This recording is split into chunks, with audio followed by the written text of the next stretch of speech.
Swali ambalo tunaulizwa sana ni la kiuongozi. Tunaulizwa sana kwa kweli. Hata ukisema hivi pengine baadaye utaulizwa, mwanamke anaweza kuwa kiongozi katika Uislamu? Wakati imekuja la yufliha qaum wala amrahum imra. Kwa kweli majibu haya haqqun urida bihi albatil. Haimaanishi hawakusudii mwanamke yoyote. Mara nyingi wanakuwa na mwanamke maalum ndio wanamkusudia. Sasa wewe usijipeleke huko. Usijipeleke kwenye maji mengi. Mamba akitaka kummaliza mtu humvutia kwenye maji mengi. Wanawake wengi wa Kiislamu washavutwa kwenye maji mengi kule ili wamalizwe. Sasa tujitahidi kuwarudisha nchi kavu huku, wale barmai wanaweza kuishi kule na huku. Tuwarudishe huku ili tuwaambie ukweli kwamba neno kukombolewa ni kutolewa katika utumwa au dhulma fulani. Tunaona hizi kelele za kuwa haki za mwanamke zimepuuzwa, haki za mwanamke zimedororeshwa, haki za mwanamke zimenyongeshwa, ni kelele za wanawake, sio tu wasiokuwa Waislamu, hata Waislamu. Sababu ya kwanza, tumesikiliza mihadhara 4 kabla ya khutba au 3, na khutba ilikuwa 3, na khutba ikazungumzia hayo tunayoendelea nayo ya nafasi ya mwanamke katika Uislamu. Lakini khutba ilikuja kwa lugha ya Kiarabu, lakini ndio tayari khutba ya 4 ikaja ya 5 tarjama au tarjuma ya hiyo. Na kwa kuwa madude haya niliopewa mazito haya, na kwa kuwa nilichotakiwa ni kufunga, maelezo yangu yakiwa kama ni muhadhara, itabidi aje mtu mwingine afunge. Mimi niseme tu kwamba kwanza namshukuru Allah tabaraka wa taala kwa wahadhiri wetu waliowafikishwa vizuri na Mwenyezi Mungu kwa mada walizowasilisha kwetu. Kwa kweli Allah amewawezesha, wametumia elimu kwa kiwango cha juu na kwa ufasaha mkubwa, na kwa kadri ya maarifa mafupi nilionayo wamesibu sana. Mwenyezi Mungu awafungulie zaidi, na sisi tuliosikia hayo ya kheri atupe uwezo wa kuyafanyia kazi. Lakini jingine ni kwamba haya tuliyosikia yote imekuwa ni mzigo kwetu, kwa sababu wafikishaji wamefikisha.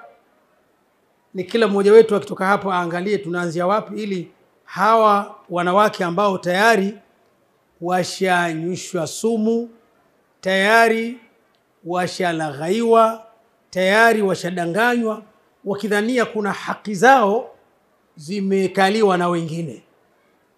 Sababu tunaona hizi kelele za kuwa haki za mwanamke zimepuuzwa, haki za mwanamke zimedororeshwa, haki za mwanamke zimenyongeshwa, ni kelele za wanawake, sio tu wasiokuwa Waislamu, hata Waislamu. Wallahi ni mara kadhaa wanakuja watu kufungua mirathi katika maeneo husika, wanaulizwa kwenye mahakama za mwanzo, mnatakaje? Mnataka kurithi Kiislamu au kawaida? Ni mabinti wa Kiislamu, sasa tulisawa sawa tu bwana. Sisi na kaka zetu tuende sawa tu. Si kwamba wanaona kuna kupunjwa, lakini wamekinaishwa kwamba wanadhulumiwa. Sisahau mmoja wa watu jasiri, almarhum Sheikh Qasim bin Hamid Mtarawanji. Yeye alipoenda na dada zake mahakamani pale, na alikaja swali hilo hilo, mtarithi Kiislamu au mtarithi sawa kwa sawa, madada na makaka, ili waepukane na ile lidhakari mithlu hadhi al-unthaini, ambayo ni sheria za nani? Za anbiya. Wao wakaamua kuwa wafuate sheria za aghbiya. Nadhani hii alizungumzia kwa upana Sheikh Izzuddin, Allah muhifadhi. Basi wale bimil ifami wala hawakusuasua, wakasema tunataka turithi kisawa sawa tu, kwa maana mwanamke na mwanamume twende sawa. Hamtaki hizi sheria za Mwenyezi Mungu, hizo za ukandamizaji, za dhulma na kadha. Alichofanya kaka yao, kwa kuwa ndio msimamizi wa mirathi, alimwambia mheshimiwa hakimu, bwana, kuanzia sasa mirathi hiyo itagawiwa kwa hawa, na hawa wamesharitadi, na kama wamesharitadi ishawathibiti kwao ile ikhtilafu dini, kwa hiyo hawapati hata ndururu.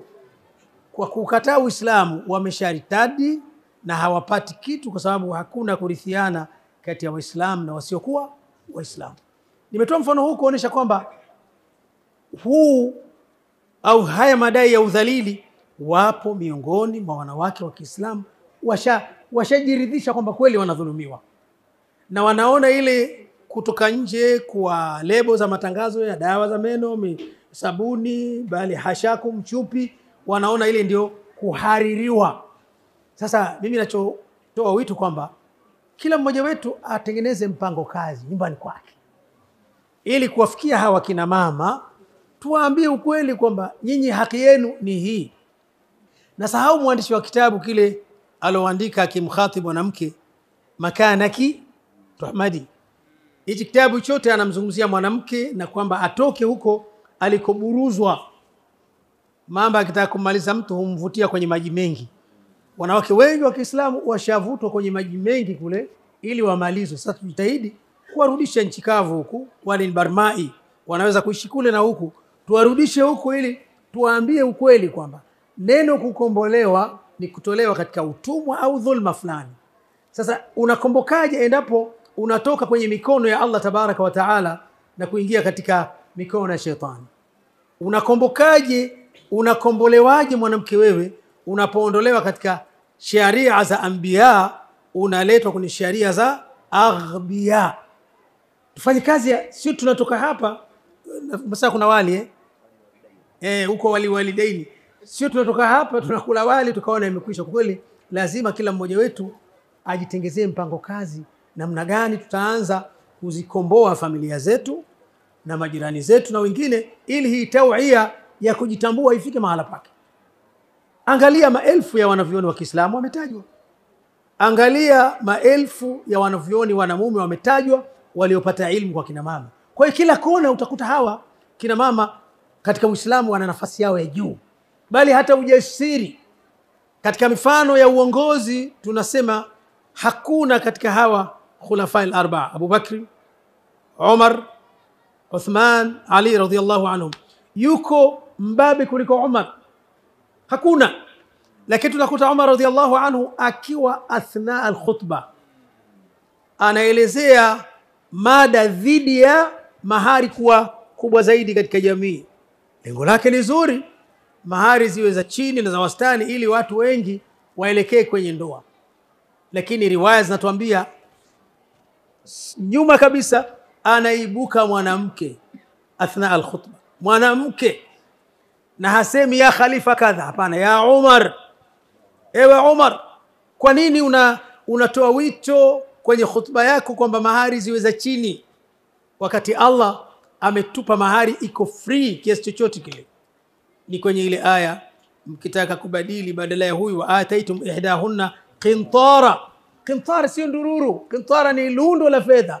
Allah ameonyesha kwamba tuweza tukazipata hizo. Wewe kwa nini unaweka limitation isizidi hapa?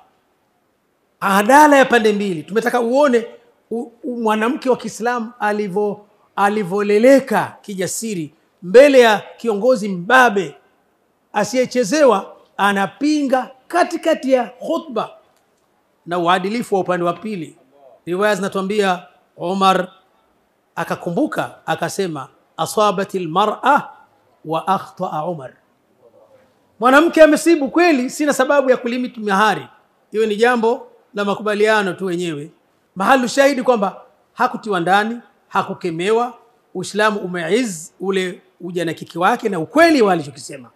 Sasa tatizo ni kwamba karne zetu hizi kwa hicho kilichofanyika na karima maneno ndugu yangu, hizi sharia za aghbiya zimefanikiwa kwa kiasi kikubwa kumfanya mwanamke awe sijitumite mke, maana ule ujana kike ule kusudi katika Uislamu haupo. Amekuwa ni uluba, kitu cha kuchezewa, na mwenyewe amejiridhisha kwamba yupo kwa ajili tu ya kuburudisha wengine na wala hana risala samawia inayomhusu. Sasa ni kazi yetu sisi tuliosikia haya maneno mazito yaliyotolewa na wanavyuoni kuyafanyia kazi kwa maeneo na majukwaa tunayamudu, ili mwanamke ajue kwamba hiyo ni propaganda. Lengo ni kumtoa nje ya ulingo, wakumbatie mpira kwa pani, iwe mchezo umeishia hapo.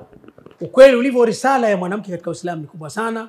Sitaki kuyarudia haya, itoshi kwamba wana sura nzima kwa jina, lakini itoshe kuwa ibada ya hija moja ya nguzo zake ni asai baina Safa wal Marwa. Ukiangalia kwa falsafa yake ni kuenzi. Allah anaenzi habari na ujasiri na jambo la mwanamke. Bali ukirudi mbali zaidi, hata hiyo historia ya uwepo wa mji wa Makka, tunasema Uswahilini thamana Mungu, ni mchango wa mwanamke. Kama Allah sikuweka mazingira ya kuja Ibrahim akaweka dhuria pale biwadin ghairi dhi zar'i, na hatimaye mama huyo akaenda huku na huko, kwa kweli hili ndio chanzo, ni michoro ya awali ndio sababu za hatimaye kupata mji wa Makka. Ndio maana watu tunawaambia akina mama, kama hija ingekuwa ina wenyewe, basi wenyewe ndio nyie. Mimi sitaki kuwa mtoa mawaidha wala mtoa muhadhara, ni mfungaji wa hili jambo. Kikubwa ni kwamba yanosema na wanavyuoni wetu ni maneno murwa sana, maneno ya kufanywa kazi, na bahati nzuri wengi wenu mmeanasa hayo, yashisie kwenye kunaswa, yakafanyiwe kazi.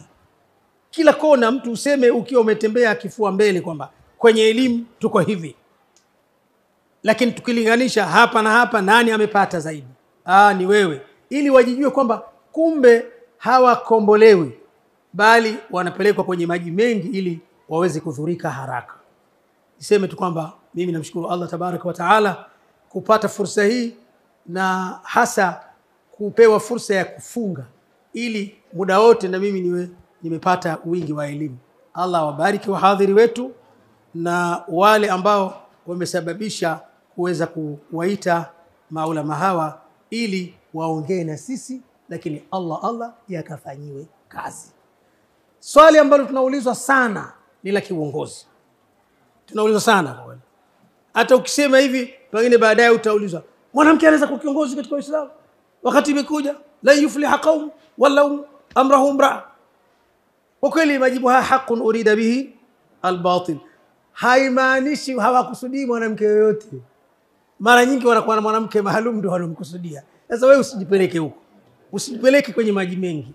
Sema hivi, kama serikali ni ya Kiislamu, mwanamke wa Kiislamu hawezi kuwa ndio kiongozi wa juu wa mwisho. Lakini kama si ya Kiislamu, huyo hawezi kuwa kiongozi, na hata mwanamume kama si Muislamu. Nirudie.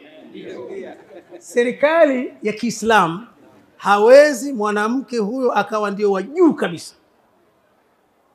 Lakini kama si ya Kiislamu, anaweza akawa. Lakini kama ya Kiislamu hawezi kuwa huyo, na wala hawezi kuwa mwanamume ambaye si Muislamu. Wasiangalie huko tu. Hata kama mwanamume, kwa sababu masuala ya dhakari pia hayana nafasi. Kwa sababu sio hiyo. Kwa hiyo kama ya Kiislamu tunasema mwanamke hafai, huwa ndio kiongozi wetu wa juu. Lakini sio huyo tu, hata mwanamume tumwangalie, kama si Muislamu pia tumwambie na wewe hufai. La, kama si ya Kiislamu, huyo anafaa na huyo anafaa. Tunaishi hapa. Swali hilo linafanana na nilikuta mahala pamoja mkoa wa Kagera. Linafanana. Maswali kama haya ya kusumbuana akili.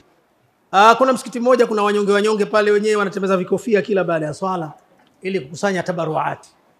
Na hao wengine wamejipanga vizuri, wanapata misaada kutoka nje kabisa, nje ya nchi. Sasa ikawa na bughudhi, wapi mtume alikuwa anatembeza kofia? Wapi hivi?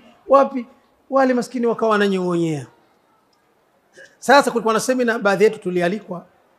Akatokea mmoja akachomeka hilo swali, kwa sababu swali alikuwa anaandika. Bahati nzuri tulijua hiyo tabia. Tukasema kwa kweli wakati wa mtume haikuwa na tabia hiyo ya kofia, lakini pia wala tabia ya kwenda Arabuni kwamba misaada haikuwepo pia. Fabuita alladhi kafara, shida ikaishia hapo. Asalamu alaykum wa rahmatullahi wa barakatuh. Sheikh, lete ulichonacho. Allah tubariki, Allah atupe moyo wa kufanya kazi tunayosikia.